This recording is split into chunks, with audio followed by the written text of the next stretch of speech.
Sir उस समय मोकामा विधानसभा चुनाव सर उपचुनाव होना था सर।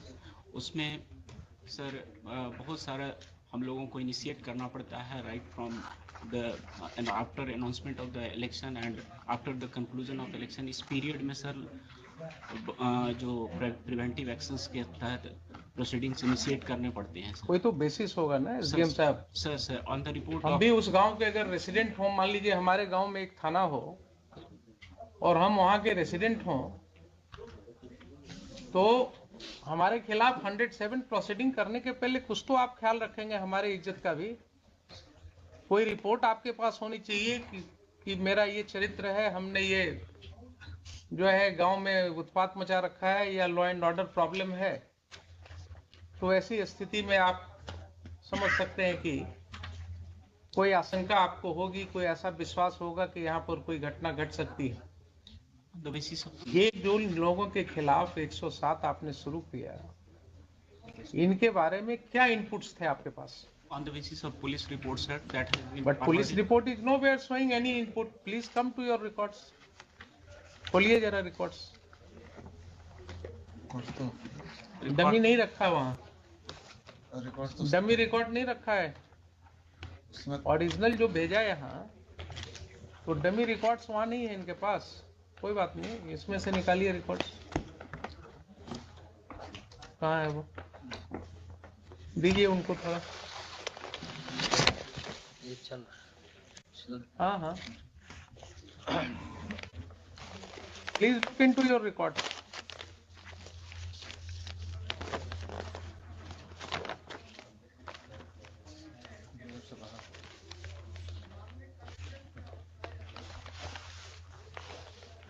दीजिए एसडीएम साहब को, साथ साथ वकील साहब भी देखेंगे।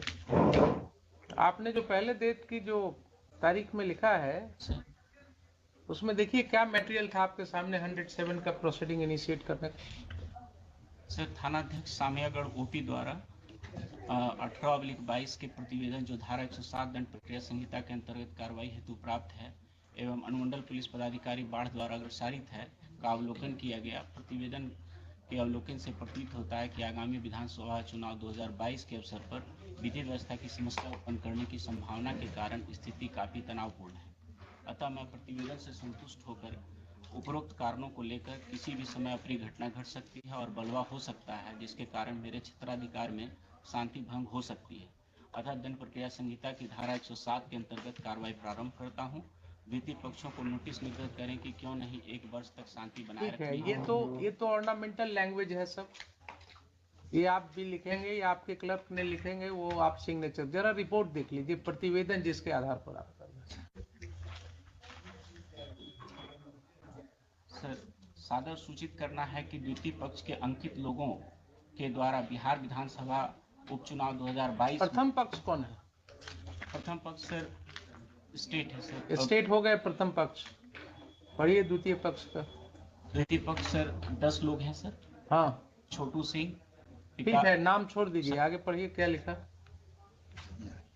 बिहार विधानसभा उपचुनाव 2022 में किसी पार्टी विशेष या प्रत्याशी के पक्ष में बूथ संख्या 270 उच्च विद्यालय पूर्वी भाग, बूथ संख्या 271 उच्च विद्यालय पश्चिमी भाग के मतदाताओं को बहला फुसलाकर भयभीत प्रलोभन देकर प्रभावित कर सकते हैं।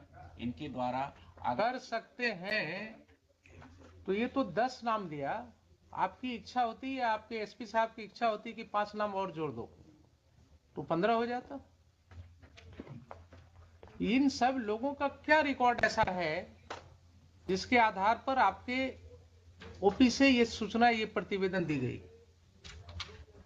क्या ये प्रतिवेदन काफी है किसी व्यक्ति के अगेंस्ट 107 शुरू कर देने के लिए, आपकी राय में?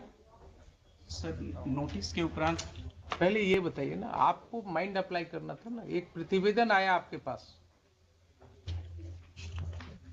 ओपी से एक प्रतिवेदन आया।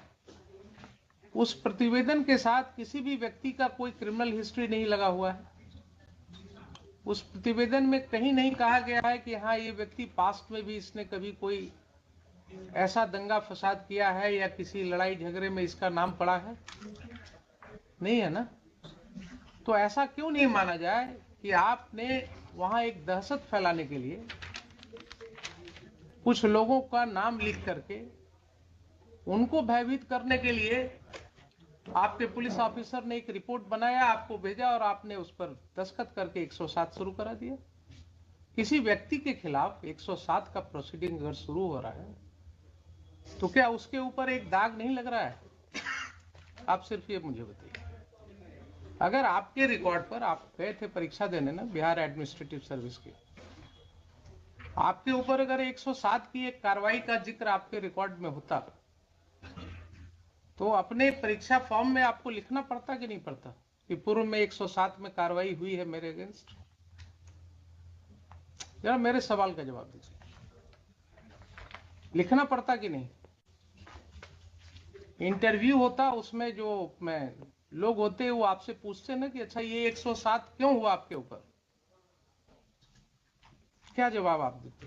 बोलते साहब ये तो पुलिस वालों ने ऐसे ही कर दिया, मेरा तो रिकॉर्ड बिल्कुल क्लियर है। क्या यही बोलते या कुछ और बोलते? जरा सर यही बोलते ना। इतने लोगों का तो आपने कैरेक्टर रोल लिख दिया sir without their being any basis. हम ये नहीं कहते हैं कि आप 107 नहीं कर सकते।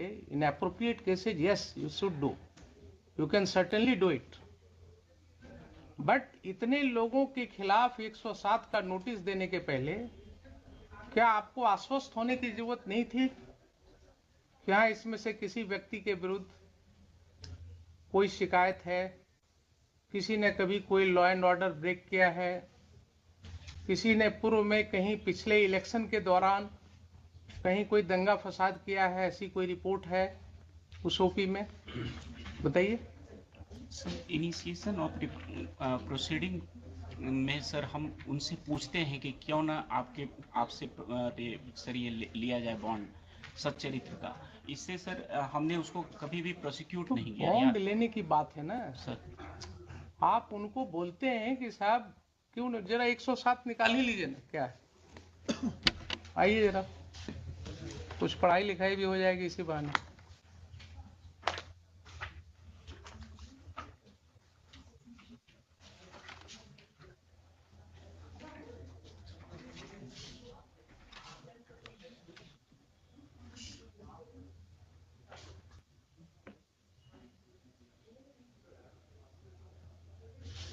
Let us read.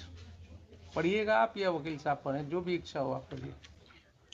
When an executive magistrate receives information that any person is likely to commit a breach of the peace or disturb the public tranquility or to do any wrongful act that may probably occasion a breach of the peace or disturb the public tranquility and is of opinion that there is sufficient ground for proceeding, he may, in any manner hereinafter provided, require such person to show cause why he should not be ordered to execute bond, with or without surety, for keeping the peace for such period not extending 1 year as the magistrate Not exceeding 1 year. जी sir. As the magistrate thinks fit. अब देखिए ये section के अंदर आपने क्या समझा, क्या दिया हुआ है? रिसीविंग इंफॉर्मेशन एक पार्ट हुआ, बीच में देखिए एंड के बाद क्या है? एंड इज ऑफ ओपिनियन, धीरे धीरे पढ़िएगा जरा उसको, सर इसी में क्रक्स है। And is of opinion that there is sufficient ground. So mere receipt of information is not something कि पुलिस ने एक भेज दिया लिख करके